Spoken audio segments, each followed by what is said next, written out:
I've been having such a good time watching this Arkansas football team.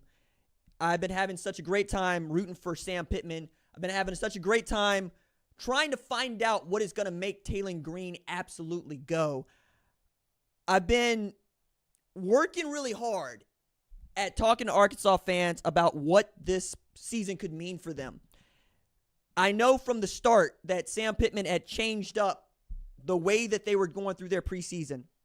They were going to hit. And Landon Jackson had said this. He said, look, I think one of the reasons that we started off so slow like we did in past years is because we just weren't ready to take people to the ground. We just weren't ready to wrap people up and go tackle. And in a game where that was absolutely positively the thing that you needed to have to go beat a Tennessee team that had been putting up points on folks, had the number one scoring offense in the country, you were going to need to stop them. And it felt awful to watch in the first half as Arkansas would move the ball down the field and come away with nothing. Hold on to a 3-0 advantage. But going into halftime, Sam Pittman said something. He said, I like being us, but I like being them. I would prefer to be us going in the locker room than prefer to be them. This is before Taylen Green goes down, of course. But you could see that Arkansas, Travis Williams, was not afraid of the Tennessee offense. And it was going like I said it would go, man. It was Oklahoma showed you a blueprint. Oklahoma's defense had Tennessee mostly where they wanted them. And the difference was Taylen Green wasn't giving the ball to nobody. Taylen Green played his behind off. 19 of 26, 266 through the air before he went out with the injury. Shouts to Malachi Singleton, for whom it did not feel like it was going to come together. It didn't feel like Malachi Singleton was going to figure it out, man. Botching the snap, fumbling, being indecisive with whether or not he's going to run or throw. And yet Sam Pittman kept putting him out there, and Bobby Petrino kept putting him out there. And then down the stretch, what do? You lean on a run game that has been the stalwart of that Arkansas offense all season long. You lean on a run game that feels like it should be exactly who Arkansas football is each and every year. You lean on a run game that led to, my goodness, Jaquindon Jackson didn't move much of anything, right? 20 rushes for 57 yards. And we're looking at Braylon Russell really bringing it home. 8 rushes, 62 yards at the end there. And at one point, when it felt like this was not going to happen, when it's to 14-13, and you see Singleton go in for the touchdown, I thought what Kirk Herbstreit said. It was as simple as, hey, dog, maybe y'all let them score too fast. Maybe you're giving them the ball back exactly when you shouldn't be giving them the ball back. Maybe the defense won't be able to hold up. And there was a moment there toward the end where Nico Iamaleava had an opportunity, right? Goes downfield. He found Thornton, who else he found against Oklahoma, and they put him into range where they could probably go score the TD. But with the botch snap that he ended up putting into the stomach of Dylan Sampson, he goes, picks up a few yards. You got 6 seconds left on the clock. And then Nico ends up running out of bounds before before he could stop the clock, and that ends the ball game. And you got Arkansas storming the field. You're getting everything that you deserve if you're an Arkansas fan. You're getting everything that you asked for. And as far as you just wanted one win to hang your hat on. I've been dealing with Arkansas fans basically since July. We took a break for a little bit. That's on me. That's not nothing they did. It was me, right? And I told Arkansas fans, we're going to start talking about you. We're going to start talking about what Sam's got going on. We're going to talk about Taylen Green. We're going to talk about Bobby Petrino. We're going to talk about Jaquindon Jackson. We're going to talk about Landon Jackson. We're going to talk about Travis Williams, who ain't ever afraid to hit the blitz button. And after the loss to Oklahoma State, it just didn't feel good. Oklahoma State's in shambles, by the way. And then the close loss to A&M last week. And I got A&M fans in my mentions talking about, now talk well about us. I will. Right? You got the win, but let's not pretend that you didn't play a hard Arkansas team. People are going, there's nothing hard about Arkansas. And I'm going, no. That's all that Arkansas is. That's all that Oklahoma is. I get to talk about this with folks that cover the sport from the coast, right? I'm from the middle of America. I'm from Tulsa, Oklahoma. And I got to talk to people that live in New York, talk to people that live in LA, talk to people that live on coast that, got that elitism about them. And they have the nerve to tell me things like, who would want to live in Oklahoma? Who would want to live in Arkansas? Who would want to live in Kansas? Who would want to live in Mississippi? Who would want to live in parts of Louisiana, parts of Texas? To which I point to games like this one. Tennessee also in that mix. And I say, this is why we want to beat you so badly. Because on nights like tonight, when Arkansas is the pro team in the state of Arkansas, you get to feel great about that. Tennessee, they got the Titans. You know what I'm saying? They got the Predators. Hell, they got an MLS team. They get to have nice things. Arkansas, it's football, it's basketball, it's baseball. That's what we do. Oklahoma is much the same way. And for years, all I wanted was for Arkansas to be relevant. Because when Arkansas is relevant and Nebraska are relevant, we got a great sport here because we get to bend the rest of the country to our will. You're going to watch us on Saturday because of things like this. Because as much as people wanted to write off Arkansas all season long, even fans of Arkansas who just don't want to be hurt anymore, this was always an opportunity. I try to tell folks, they're going to try to disguise what they're doing. If you can just keep your eye on the ball and open yourself up to the opportunity that you could win this game, I'll be shocked if it ain't there for Arkansas because they were a mirror image of Tennessee. We will have a big, long quarterback who is athletic, who can sling it. We got a couple tailbacks that we trust. We got an offensive line that if they get it rolling, we're in good shape. And we got defenses with front sevens that absolutely want to go murder people. What happened? The home team happened. That's what happened. Donald W. Reynolds Center happened. Turn that damn jukebox on happened. I am overjoyed for what Arkansas has accomplished, man. I could not be more proud of them, more proud of Sam, more proud of that team. It has been rough. People calling for Sam Pittman's job this year. Talking about why are you hiring Bob Petrino? Because Sam Pittman wants to win at Arkansas. Don't nobody want to be head coach at Arkansas more than Sam Pittman.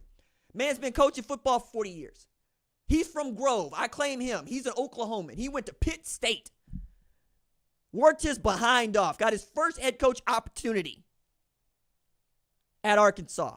And he did what I did when I got my job, man. He cried about it because that's what it is. That's what it means.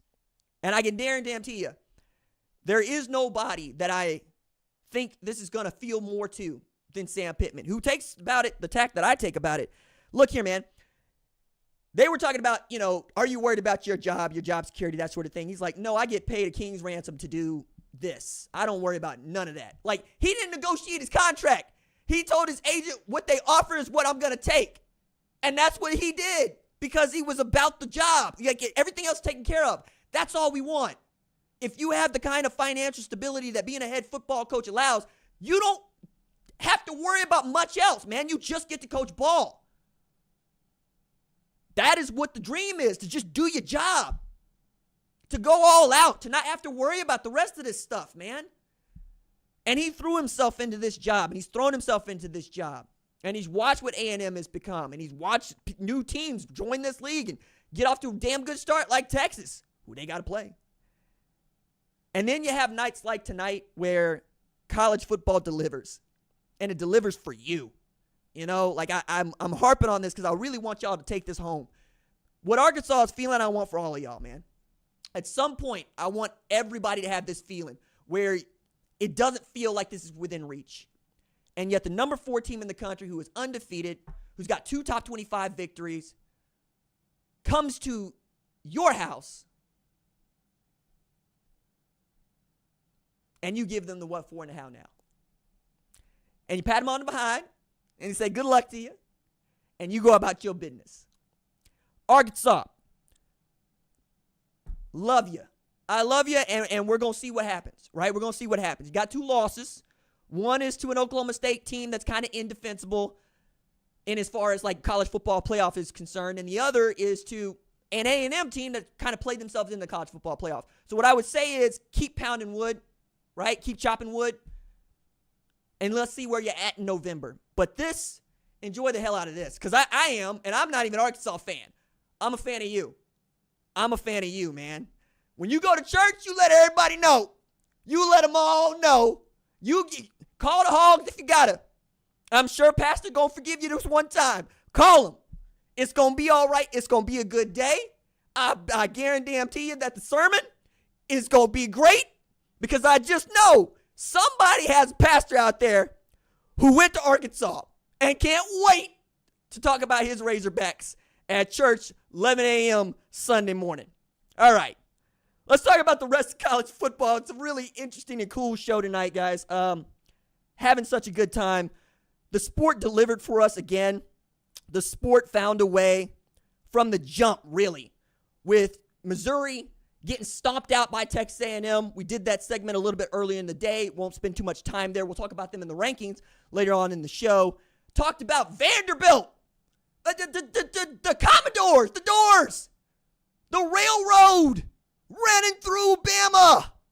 We did that segment. You should go watch it, man. I have fun on that one, too. Also gives me an opportunity every time Vanderbilt does something like this to talk about Opportunity Vanderbilt, which is why I have turned my entire attention to that when we talk about Vanderbilt. I would talk the most noise about Vanderbilt because they offended me. They offended me by the way they played football. I could not take that program seriously. And then they beat Virginia Tech. They beat a Power 5 team for the first time in years. And then I'm going to the Vanderbilt Hustler because I believe that when something unprecedented, or should we say surprising, happens on campus, the student newspaper always does the best job of covering it the day of and the day after. So the Vanderbilt Hustler had the story. So I got to learn about folks that believe Vanderbilt's football school. This is Virginia Tech, right? They damn sure believe they're a football school now. But over there on the rail, because I'm there, I get to find out about Opportunity Vanderbilt. Opportunity Vanderbilt is a program that allows for students whose families make less than $150,000 to still attend Vanderbilt tuition free. They get donations to foot the bill. 53% of their donors are Vanderbilt alumni. It is not a cheap school. It is a very difficult school to get into, and it's a difficult school to graduate. One of my best friends, her brother went to Vanderbilt. He has that thought about it. But because they beat Virginia Tech, and now because they upset the number one team in college football, hey, y'all, I get to tell you about Opportunity Vanderbilt. And that's what college football does for universities. That's what football does for the university. When they talk about the front porch of the university, talking about the marketing officer, the CEO of the front, that's the football program. Because when you do something miraculous in college football, we give a damn about the rest of the university. That's how this works. There's no chicken or the egg argument here. Have a winning football team, the university benefits. That is why universities continue to throw money at college football. And then you get your television contracts, then you get to rise up. You get to get your Alexander Hamilton on. You know what I'm saying? Vanderbilt wasn't going to miss their shot. They said, this is the thing you dream about. This is why you coach. This is why you play. So that the number one team in the country comes to your house and you send them on their way back to Tuscaloosa with a pat on the behind. How now, and I see you at church tomorrow. That's what you get to do. My goodness. So we did that segment. And I'll be goodness. It was a whole hell of a lot of fun. And I encourage you to go check it out. The thing we didn't do, though, that we need to do now, let's talk about Michigan and USC.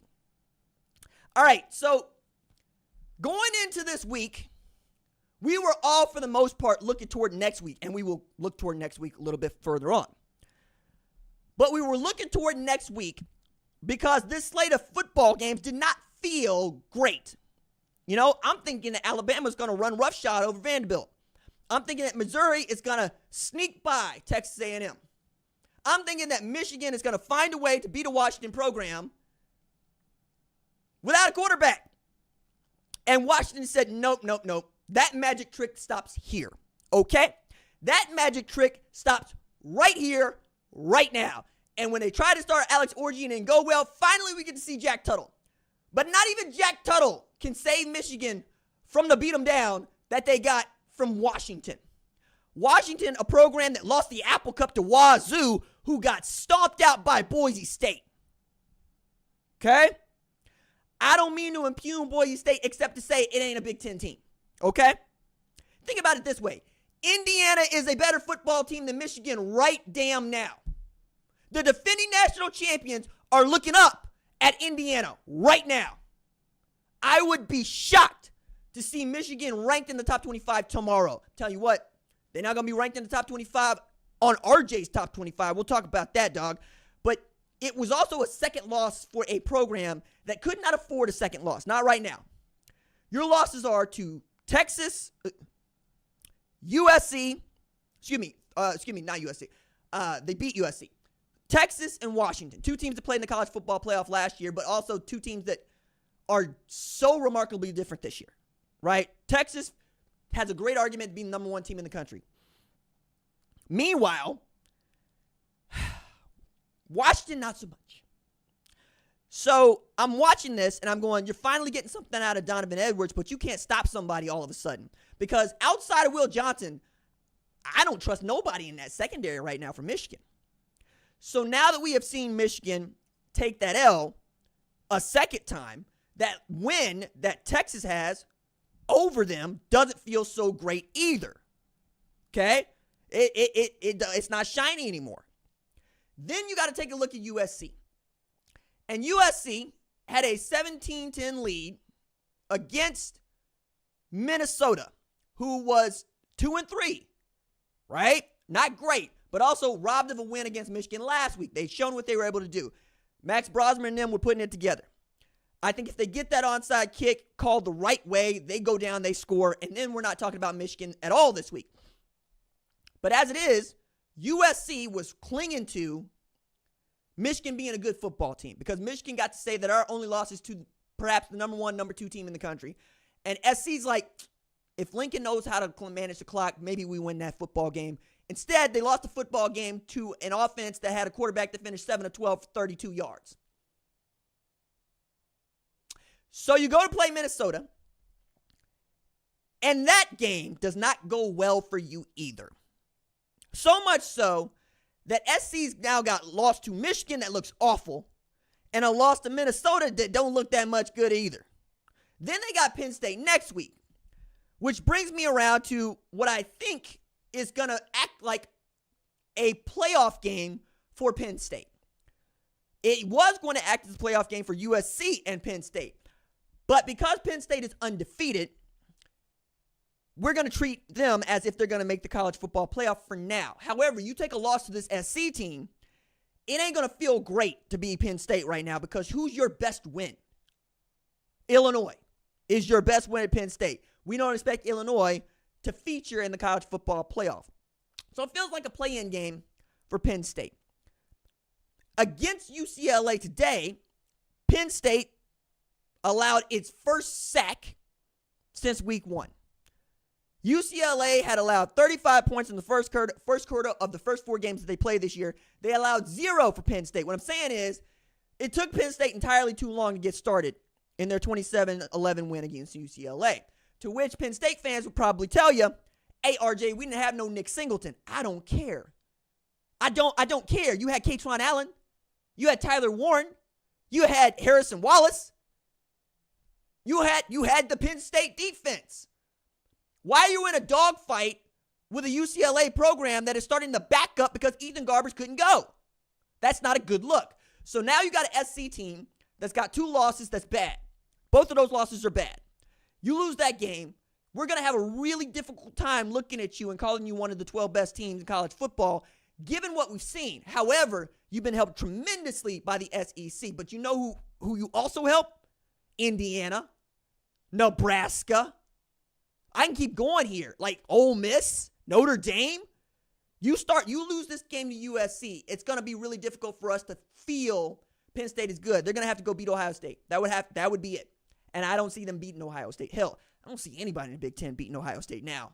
Like, we'll get to that. But you also need to know that the Big Ten time zone thing feels real. So, right now, this note comes from John Wilner, who does a great job covering the Pac-12. Big Ten teams in conference play traveling 2 or more time zones are 1-7. The only win was Indiana going to UCLA following a Friday home game where they got to play Western Illinois.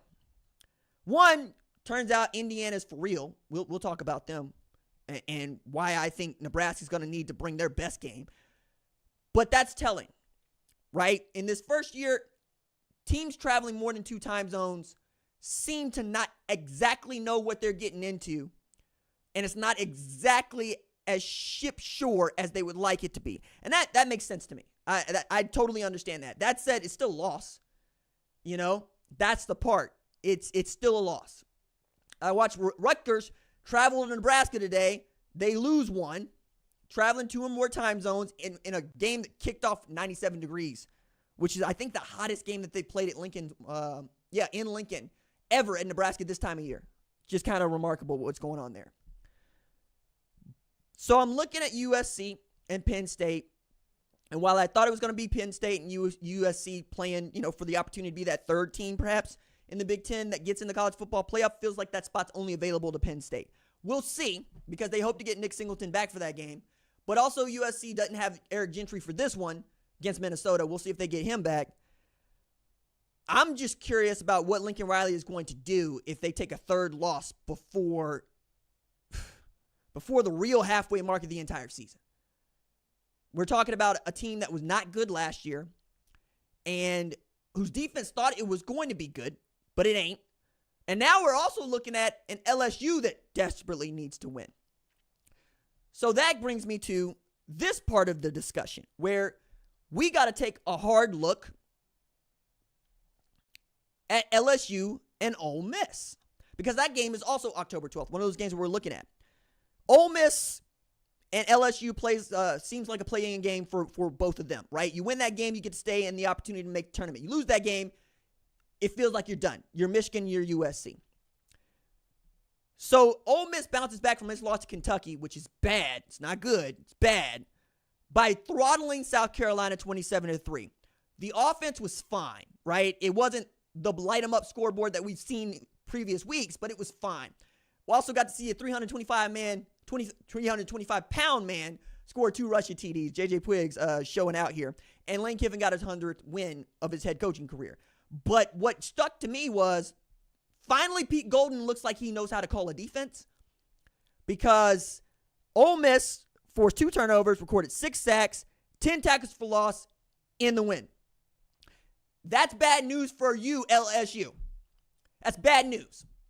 The way that I thought that LSU had an opportunity to win this game was going to be Garrett Nussmeier's arm, and maybe Caden can pull another ridiculously great running back performance out of his behind. But without no Harold Perkins on the defense, you're asking Weeks and them to do a lot. You're starting a true freshman out of corner. It just feels like this is going to be Trey Harris going to work on you. Jackson Dart going to work on you. And if you can't stop anybody and you can't score, it's difficult for me to see how LSU is going to win that football game. However, they've got the talent to do it. We know that.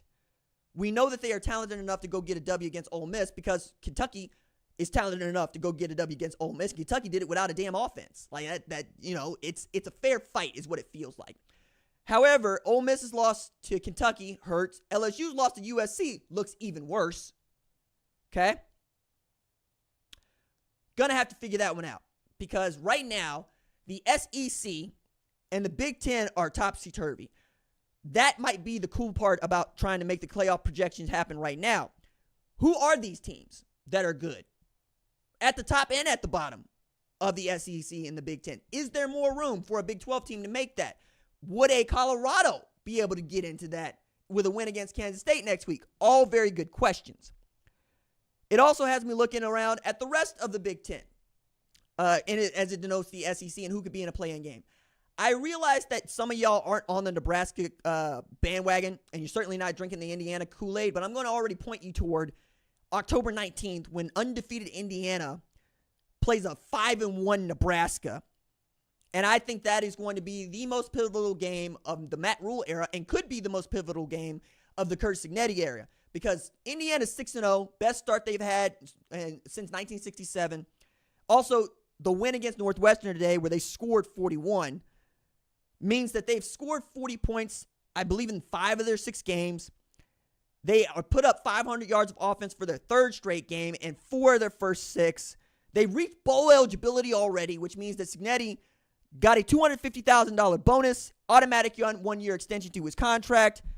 And, of course, Indiana's going bowling if they don't win another game this year. Really great year if you're an Indiana fan. I also am looking at a Nebraska team that is finding ways to grind out a win that could really bring the Indiana hype train to a halt. Have I seen Matt Rule get out coached? By Illinois? Yeah. Not necessarily against Rutgers. What I did see against Rutgers was an offense that looked shaky.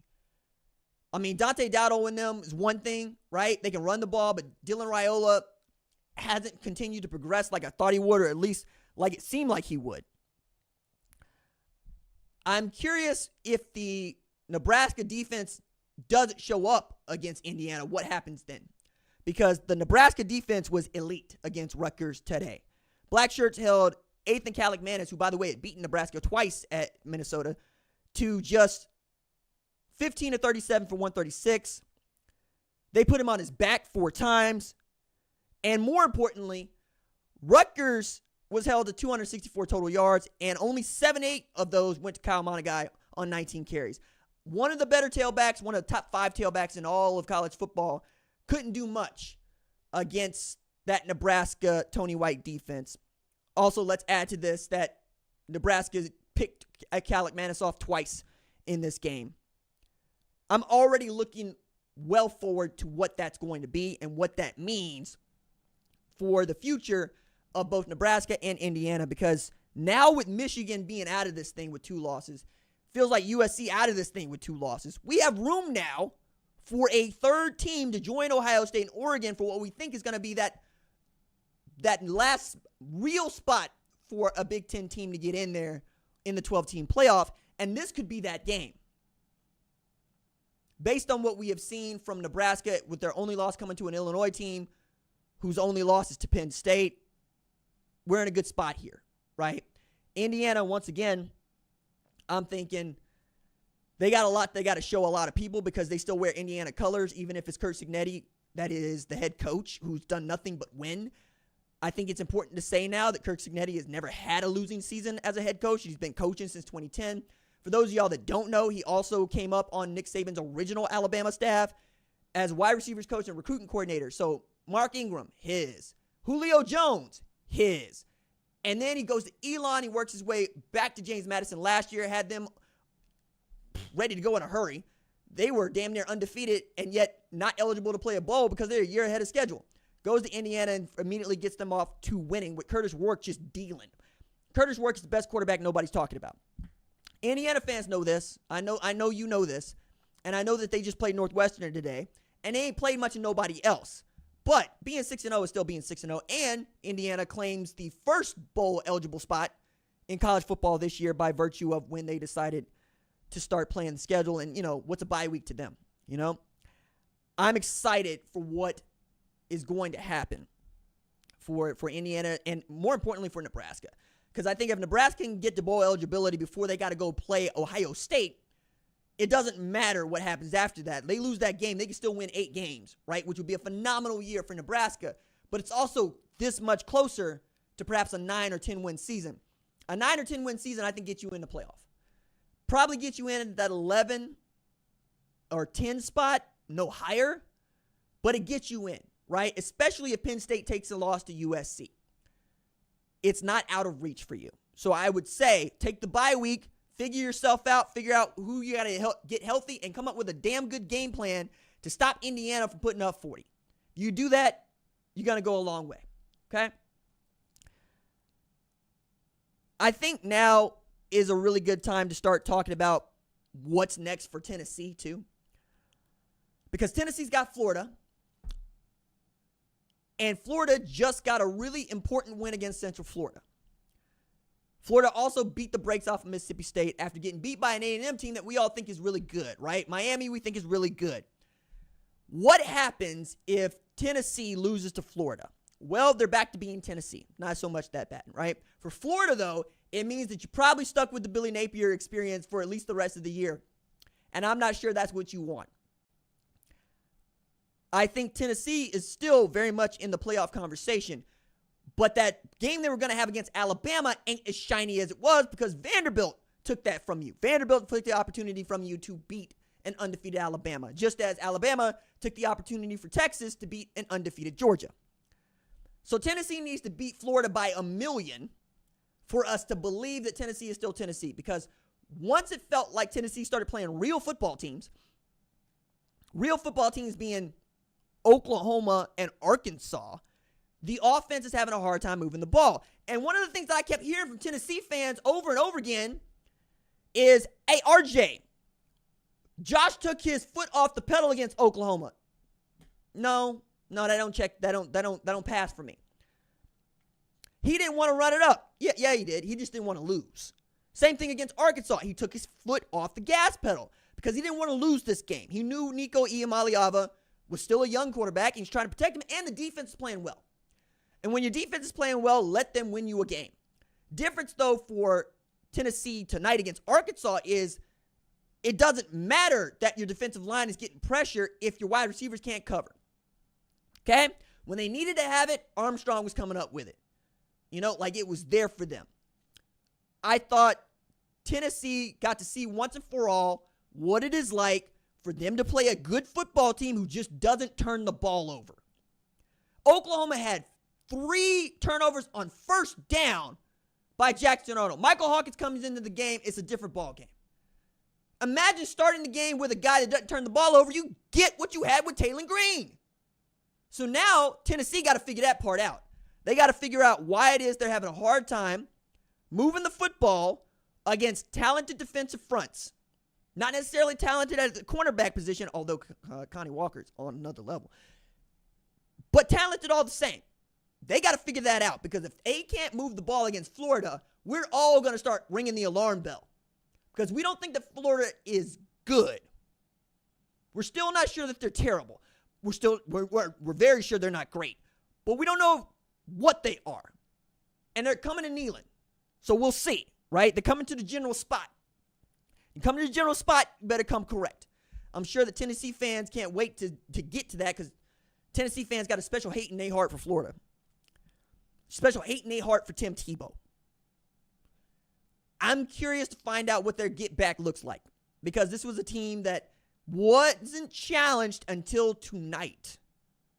And they got challenged by a team that had basically been playing the same sort of football all year. It's just, Josh Heupel said it. I think people didn't really listen when he talked. He said, look, this is a team that is a couple plays away from being undefeated. I know they got the 2 losses, and I know what we think about Oklahoma State now, but they could just as easily be undefeated. Oklahoma was undefeated, and I think the plays that went Oklahoma's way just didn't go Arkansas's way. So now Tennessee got to do some soul searching and find out what it is they believe and why they believe it. One more game I want to take a look at before we get into some other observations. Just look ahead. Big game on the schedule for me, on the schedule for you, is Ohio State at Oregon.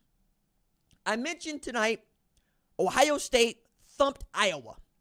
Beat them like they stole something. Okay? 7-0 at halftime, and then Ohio State went off, right?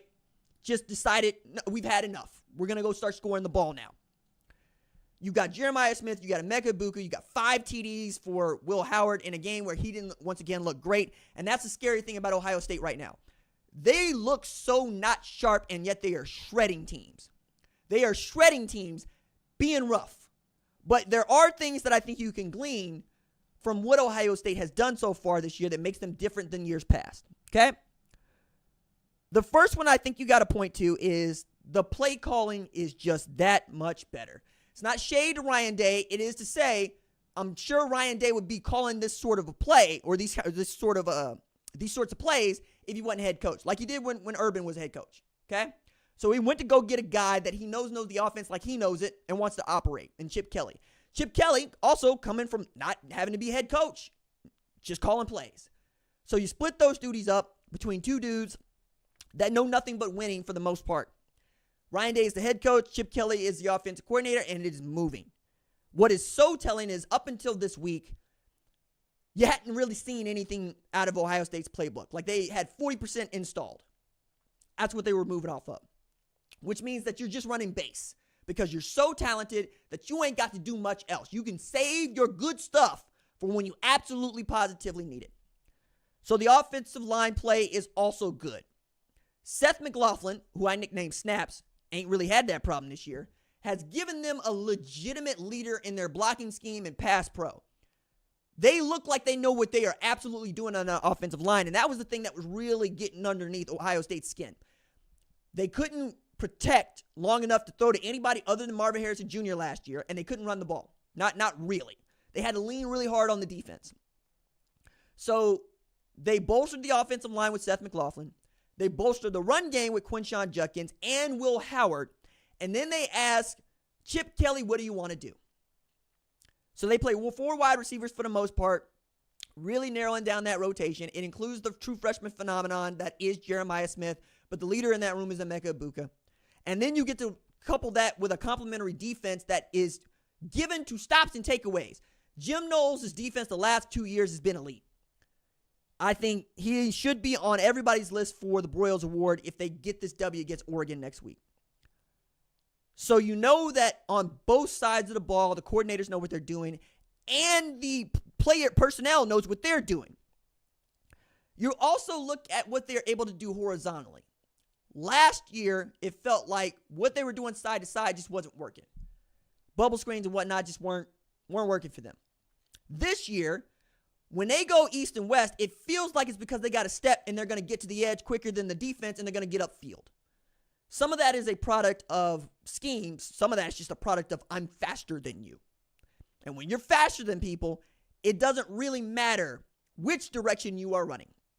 You'll just get to the point, you'll get to the angle quicker than they are, and there you go. Ohio State ran for 203 yards against Iowa today. It's 5.1 yards per carry. Iowa's defense had allowed just 62 yards rushing per game, 2.4 yards per carry.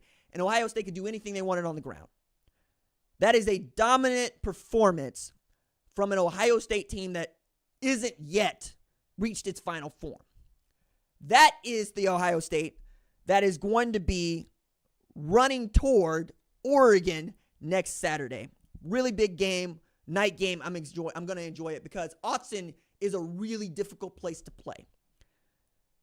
Thing about Oregon this year, though, is they have not yet looked like the team that we thought they would look like going into the season. I think by virtue of the losses from Alabama, Tennessee, Georgia, they're going to be one of those top 3, top 4 teams in everybody's ranking next week, including mine. However, when you see that they nearly got vandalized by the Idaho Vandals at Autzen, and you saw Boise State threaten them to the inch of their life, to say nothing of Ashton Jeanty going for 192 over their dead body, it's difficult to say that Oregon is great. Beating UCLA doesn't tell us anything. Beating Michigan State doesn't tell us anything. Okay? This game against Ohio State, I think this game could be for the number 1 ranking on October 13th. Because Texas is, let's say they pants Oklahoma. It would be a top 15, top 20, top 25 Oklahoma. It would not be an undefeated Oklahoma.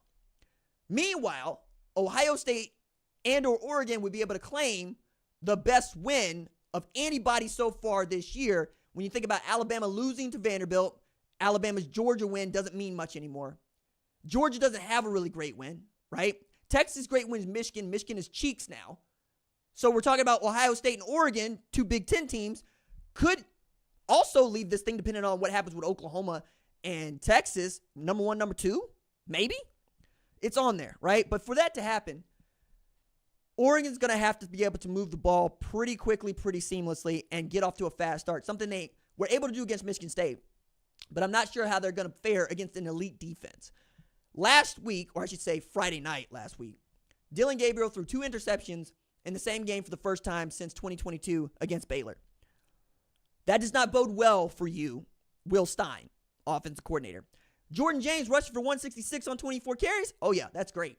Noah Whittington getting some work? Yes. Tez Johnson still your go-to guy? Yeah. You still got Trayshawn Holden out there? Absolutely. Evan Stewart still there? Yes. All of that is true. Jordan Burge coming off the edge? Yes. But now you got like for like. So if Ohio State can run on you like they were running on Iowa, cancel Christmas. It's done. It's done. You better be able to stop Travion Henderson. You better be able to stop Quinshon Judkins. And you better make Will Howard throw for 3 bills to beat you. Because that's not something they want to do at Ohio State. They do not want to have Will Howard throwing the ball all over the yard. They want to have Will Howard taking shots. You want him to go deep to Emeka Ibuka, go deep to Jeremiah Smith, go deep to Carnell Tate, go deep to Brandon Ennis. You do not want that man to have to throw the ball 40 times. That ain't going to help you. So that's what I would try to do if I'm Tosh LaPoy at Oregon. Other thing I would try to do if I'm Ohio State is send 5. I'm going to, as many times as I can, I'm going to send one more than they can block and see if I can speed Dylan Gabriel up. Because if I can speed Dylan Gabriel up, he's going to throw me the football. He's going to throw me the football because I'm elite at corner, Denzel Burke and Igbinosun. I'm elite at safety. Oh, my God. I'm decent and to good at linebacker, and I'm elite on the defensive line. I'm going to find a way to get takeaways. All I have to do is catch this dude looking at something he shouldn't or have him late. You can do that if you're Jim Knowles. You have that in your bag, and you have the personnel to do that. We saw Will Howard, though, also will demonstrate that he wants to throw you the football. Like Sebastian Castro was out here going, yes, thank you. I appreciate that. Thank you. Just this afternoon. That's the way that I look at Ohio State, Oregon, and how I think it's going to play out. Again, I think the winner of that game moves to number 1.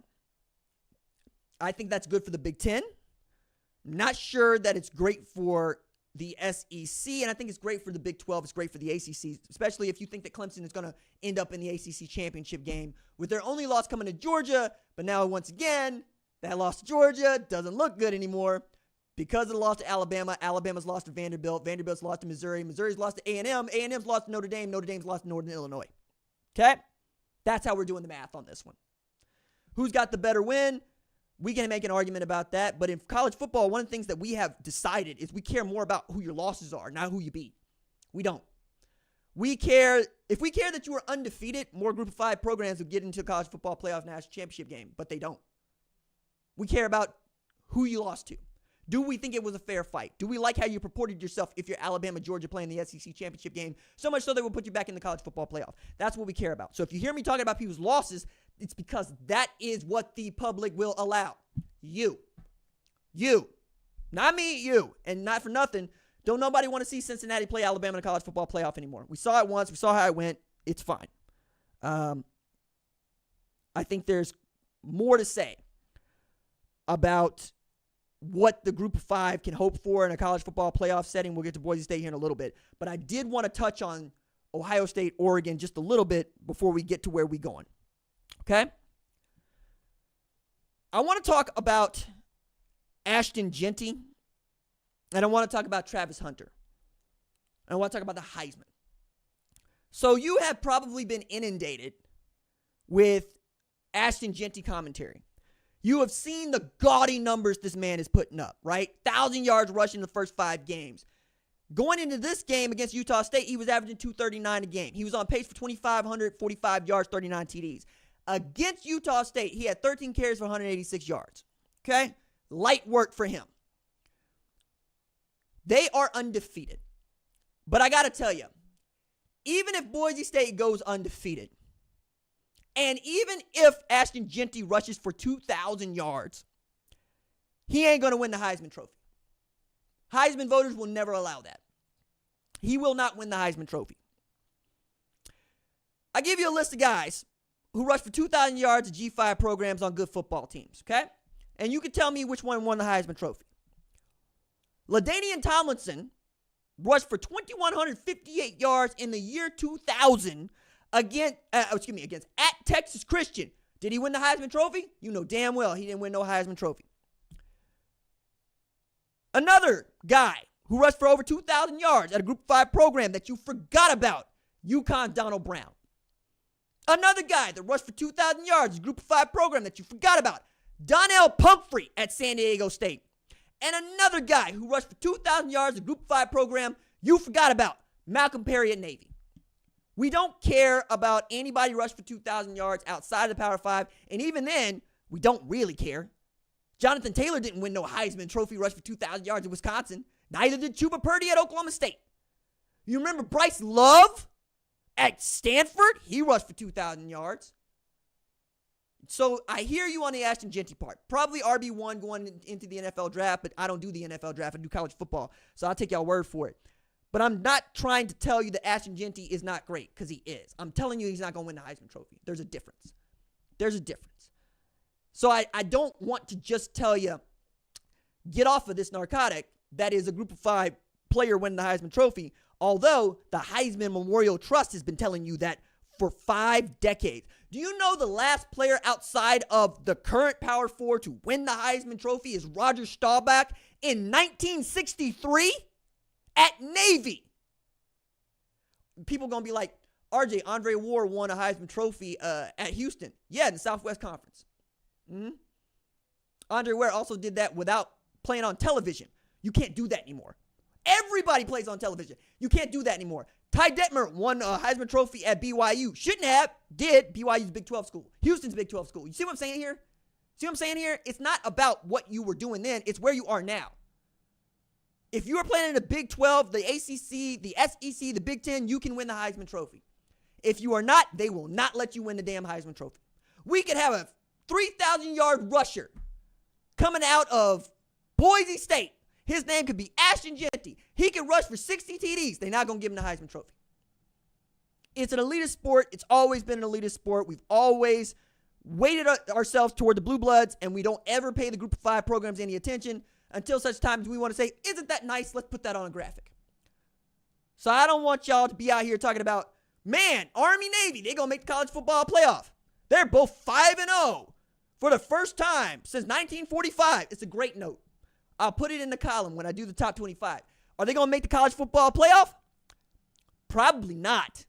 Not both of them anyway.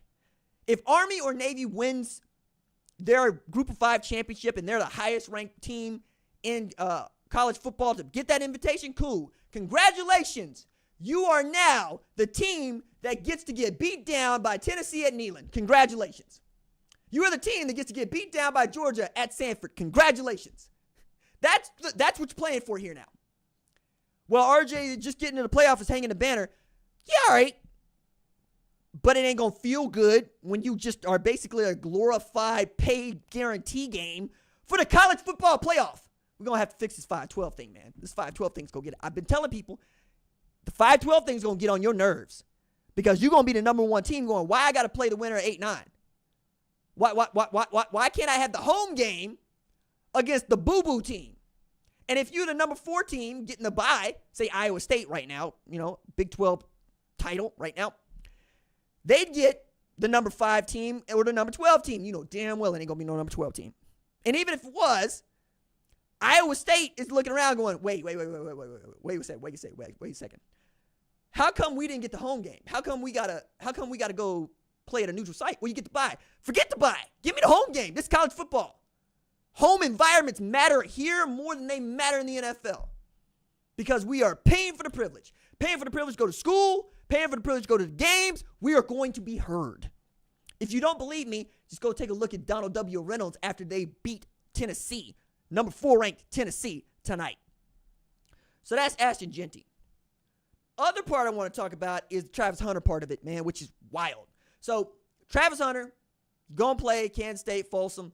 Top 20, I think it's going to be for a top 25 spot. I'm sure of it now, given the carnage that we saw today.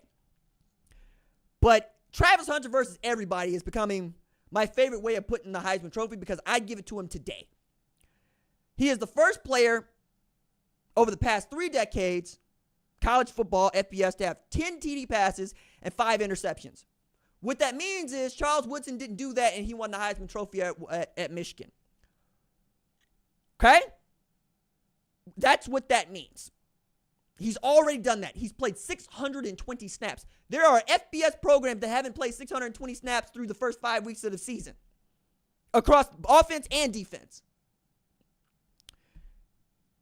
The way the NFL is looking at this is also interesting because if you were an NFL general manager, perhaps you think he's probably the best wide receiver available and then he can play defense. Right? Which is wild to me because going into Jackson State, one of the things that we were very loud about is Travis Hunter is a corner who can play wide receiver. But Prime was up on this, and Prime told anybody that would listen, his heart is in playing wide receiver. I need him to play corner. I want him to play both, but his heart is in playing wide receiver. And that is the position that he is projecting at mostly. There's also going to be other reasons for this. He's really good at both positions. Maybe he's not your wide receiver 1 as a rookie, but he's certainly your wide receiver 2.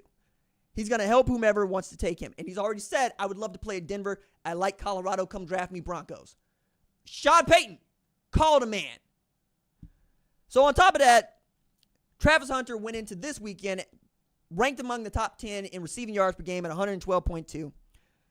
It's a pass-happy offense, but he's getting 30% of the targets. You know what I'm saying? So it's a pass-happy offense because he's the guy.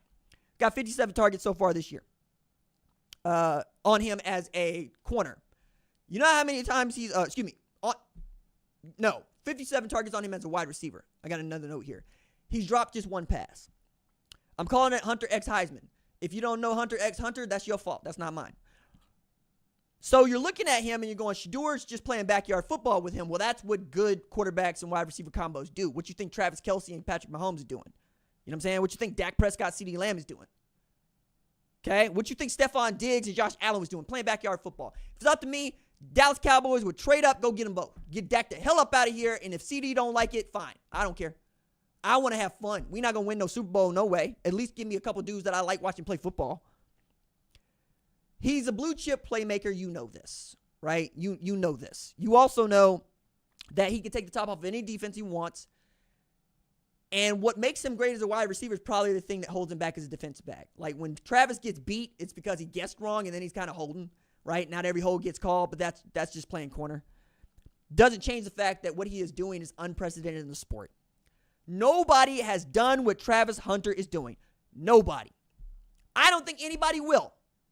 I think there's a lot of people that are trying. Like Terry Bussey at Texas A&M, he's trying. But playing this many snaps over this many games and being this productive, hand the man the Heisman Trophy. It is the tough man in the tough guy sport. The other reason I think that Travis Hunter is much more likely to at least get drafted as a wide receiver, even if he goes both ways, is money. Jalen Ramsey probably hates that he played cornerback in college. Because Jalen Ramsey is the highest paid cornerback in the NFL. He made $24.1 million. There are 23 wide receivers making $20 million or more. It pays to catch the ball. It does not pay to stop people catching the ball. So if you're asking, I'm telling you, Travis Hunter need to be out here making business decisions. And business decisions say, I'm a wide receiver. Draft me as a wide receiver. It's like these tight ends that aren't being treated like wide receivers. They're being paid like tight ends. And it's like, hey, dog, you know I'm the offense out here. Stop playing. Tell the truth. Shame the devil. I want to do a little bit about my top 25. Take a look at what that's going to look like. We'll probably talk about the playoff projections on our Sunday Night Live show.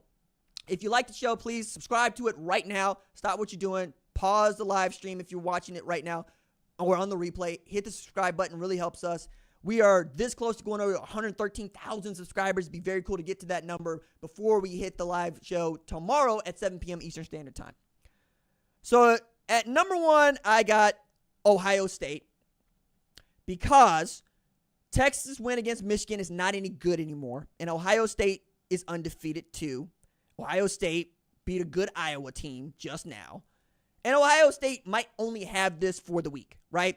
They lose to Oregon, they're not going to be number 1 team in the country. They beat Oregon, it's going to look really good when I have them at number 1 next Sunday, too. I also think it's the best team in college football, right?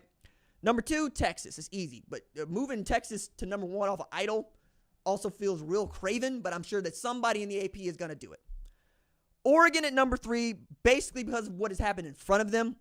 They defeated Michigan State 31-10, but they're going to have to prove this just next Saturday against Ohio State at Autzen.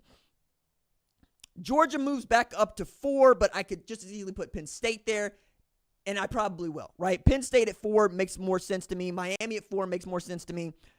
I think Miami, they hold this off against Cal. They'll be at 4. Penn State would be at 5. Georgia be at 6. Then we're talking about Clemson, who had a workmanlike win against a Florida State team that sucks.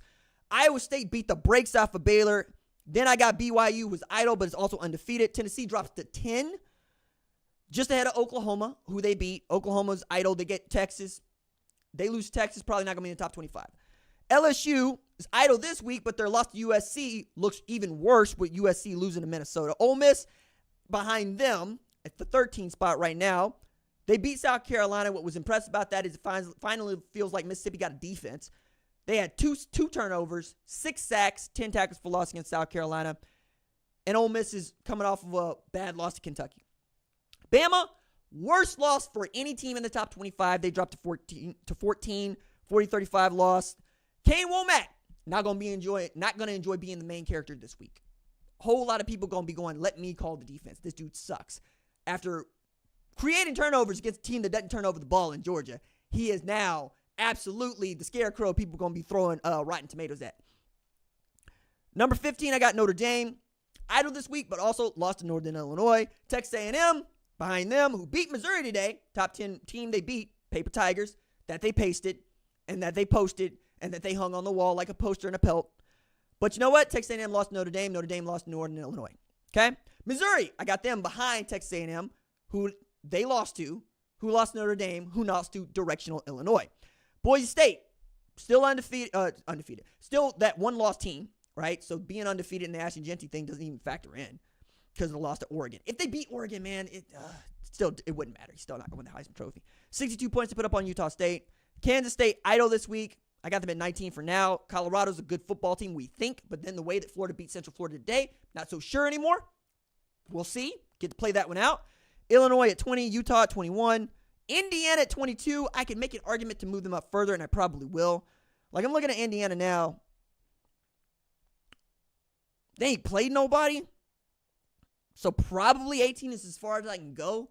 Because at the very least, Missouri beat a team with a ranking next to their name, as did A&M. But when you're undefeated and you haven't played anybody, it makes you really tricky to rank. So we'll figure that part out.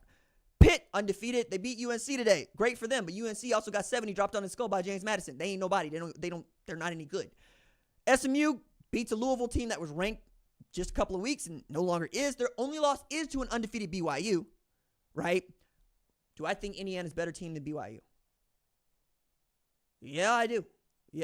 So maybe there's the thing to think about Indiana moving up to, ooh, man, that's a big jump.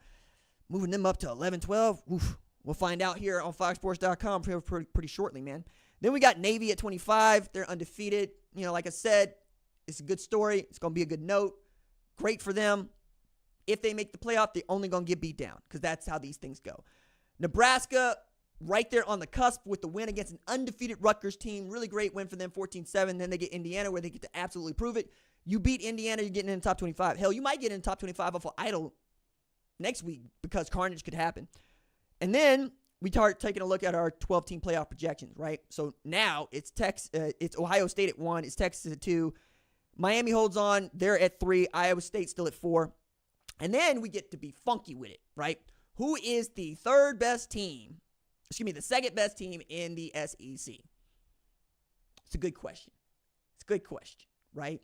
Is it Georgia? Maybe. Is it Tennessee? Maybe. Is it A&M? Maybe. Missouri? Maybe. Ole Miss? Maybe. Whole lot of maybes through there, right? We're only sure about Texas right now, okay? Keep going down the line, and we get a lot of moving and shaking. I'm going to say it again, though. I don't want to be the 1 seed, the 2 seed, the 3 seed, the 4 seed. I want to be the 5 seed.